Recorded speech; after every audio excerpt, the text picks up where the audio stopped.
Star Wars Battlefront, definitely one of this year's most exciting up-and-coming releases. The open beta starts on the 8th of October, and last week I flew to Sweden and spent a full 2 days locked in a room playing this game from dawn till dusk with a bunch of other YouTuber guys. I also got to capture some pretty awesome video clip things that you can actually see on the screen right now. It's exclusive, it's never before seen, it's all that kind of crap that probably no one really cares about. But with the beta starting in just a couple of days, I thought I'd make a video giving you the lowdown on my experiences and the thoughts on the game after playing for what's probably about 20 hours at this point. Like most people, ever since Battlefront was announced, I've been on this absolute roller coaster of emotions, from that initial kind of blind hype that everyone has, they're like, oh my god, Star Wars games, and then ever since then I've been kind of rolling between skepticism and hype every other day as new trailers are released and more information is revealed. Like most people, I think the first thing that got me really excited for this game was seeing the gameplay trailer, where you just see all this crazy 24/7 action going on. Darth Vader and Luke are like dueling and your whole team is moving together as an AT-AT gets taken down by a snowspeeder. And when I first saw that, it got me so excited. But then I remembered, DICE are pretty infamous for creating some of the most incredible gameplay trailers of any publisher, but they're not necessarily anything like how the game actually plays out. You can go back and watch some of the first gameplay reveals for Battlefield 4, and you get these guys running through buildings with their entire squad working together, constantly getting into these epic firefights and parachuting off skyscrapers. It looks amazing, and then you play the actual game and yeah, there's a bit of that stuff, but you'll spend most of the time running through empty fields looking for enemies before you get taken out by some Wookiee sniper who's just been camping in the same spot since the 4th of July. Once every few hours, you might get one of those really special battlefield moments where you snipe the pilot out of a moving chopper, but they're few and far between. And that was my concern for Battlefront. The gameplay trailer looked amazing and was chock full of all these epic moments, but I was really worried that those things would really never happen in the actual game. But holy crap was I wrong. Every single game, more often like 10 times a game, you just have one of those holy shit that just happened moments, whether it was throwing an implosion grenade into the middle of 4 enemies and watching it just obliterate them as a TIE fighter screams overhead, or just shitting your pants as Luke Skywalker runs at you from across the battlefield. Seriously, seeing those heroes in action is just a whole other level of awesome. And terrifying. I feel like the reason the game feels so much more action-packed is that the developers have done a really fantastic job of channeling all the gameplay into these objectives. Whereas in Battlefield, a lot of the time you just feel like it's 40 people kind of running around a field, kind of occasionally trying to cap a flag. In Battlefield, you're always pushing with teammates to get control of relay stations on Hoth, or making a mad dash to secure the nearest drop pod in Drop Zone.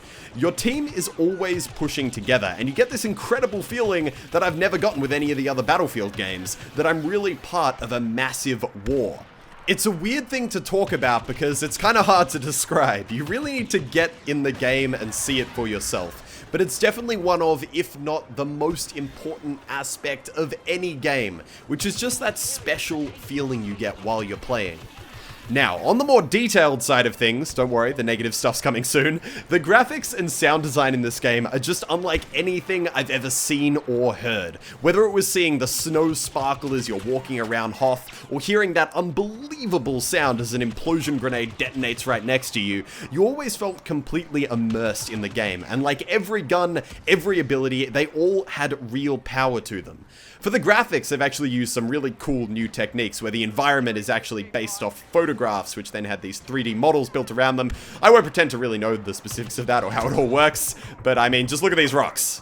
They're pretty damn sexy rocks. I haven't seen rocks as sexy as these since, well, any game ever. It was actually almost a little bit off-putting when you first joined the game. It's almost like when people watch The Hobbit in 60 FPS, and it's almost too real that it's almost a little bit sickening. But after playing for an hour, I got used to it, and it was really great. I, like everyone, had a lot of concerns about different parts of this game. There are a lot of things which I thought would be real deal breakers for me, which after playing, kind of realized was some of my favorite features. I think one of the big mistakes that a lot of people were making, myself included, is that we just kind of wanted Battlefront 2.5, with the same old modes, same old maps, and everything being just how it was in all the previous games, just with better graphics and some different guns. Whenever DICE announced any aspect of the game that was different from its predecessors, like how AT-AT's movement couldn't be controlled controlled, everyone just lost their minds. But after sitting down and actually playing the game for a while, I realized that a lot of these changes aren't really that bad at all. Things like having the AT-ATs on a set path really made them the focus of the map and the real objective, which drove the team to kind of work together towards this common goal. And yeah, while that does mean that Battlefront 3 is going to be different from its predecessors, being different isn't necessarily a bad thing. In fact, a lot of the time, it can be a great thing. That's not to say it's perfect though. There are still quite a few things that I'm hoping to see change between now and the game's full release. One of my biggest concerns for Battlefront is its weapon variety. Now, it's worth noting that we were playing the beta build that's going to be available in 3 days, and in that they've restricted the number of weapons and abilities that are available, so there may be a lot of weapons in the full game that you don't have access to in the beta. But in the build we played, there were a number of different blasters to choose from. The problem was they were all essentially the same. Some had slightly more damage and a slightly slower firing rate, some could shoot for a few seconds longer without overheating, but at the end of the day, they were all machine gun laser rifles. And in a game like Battlefront, which I'm hoping to spend a lot of time playing, they're going to need a bit more weapon variety, or things could get stale very, very quickly, kind of like Titanfall.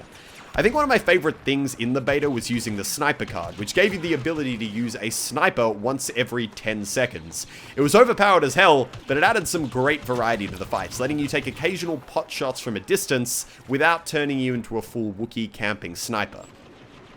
On the topic of OP weapons, there are several abilities that in my opinion need some serious rebalancing. First and foremost, the personal shield, which you've probably seen me abuse quite a bit in this video. Personal shields are just kind of like the ultimate get-out-of-jail-free card. Whenever you started taking a bit too much damage or you thought the fight wasn't going your way, you can hit the big red panic button and it would instantly deploy a shield, making you invulnerable to all laser weapons, which about 90% of the weapons are. Now, in the alpha, you only got 5 charges for this shield in every match, meaning you had to be careful when you used it, and you couldn't just pop it whenever you were in a little bit of trouble. However, in the beta build, you're able to buy additional charges for it before every game, using in-game currency, meaning you could go into every match with something like 20 shield charges and just pop it whenever you were even slightly in danger. Now, while the shield can be destroyed if it's shot enough, if you combine it with the jetpack ability, you can just jump away long before they have a chance to burn off the shield. And as much as I enjoy abusing broken weapons, it was really, really frustrating to play against. Outside the gameplay itself, there are also a few features that are missing, which I'm really hoping to see in the final game. Number 1, space battles. Yep, I know I said it was fine for Battlefront 3 to be a different game, but come on, space battles are just awesome. And I want them. Give them to me.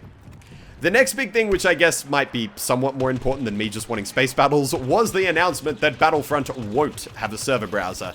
Now, generally speaking, I'm a fan of server browsers, and I can't fully understand the reason why they didn't want to include one. I don't necessarily think it's going to be a make or break point for the game though, and they can get away with not having one only if they have an absolutely incredible matchmaking system. The beta starts in just 3 days, which is where that matchmaking system is going to have to prove itself. If it goes well, awesome. If not, well, maybe DICE will reconsider that decision and add server browsers to the game. So wrapping up quickly, what is Battlefront in a shell nut? Well, it's an action-packed, unbelievably intense and immersive game with some of the most incredible graphics and sound design I have ever seen. Sure, it's got some balancing issues, and it's still missing some features that I would love to see in the full release. But this is still early days, and DICE has a great history of updating and maintaining their games years after release. But don't take my word for it. Battlefield is having an open beta in just 3 days, so download that, jump in, and tell me what you think. I am definitely going to be playing a lot of Hoth games. But as always, guys, thank you so much for watching. I hope you enjoyed, and I will see you, legends, on the Battlefront. Bye-bye.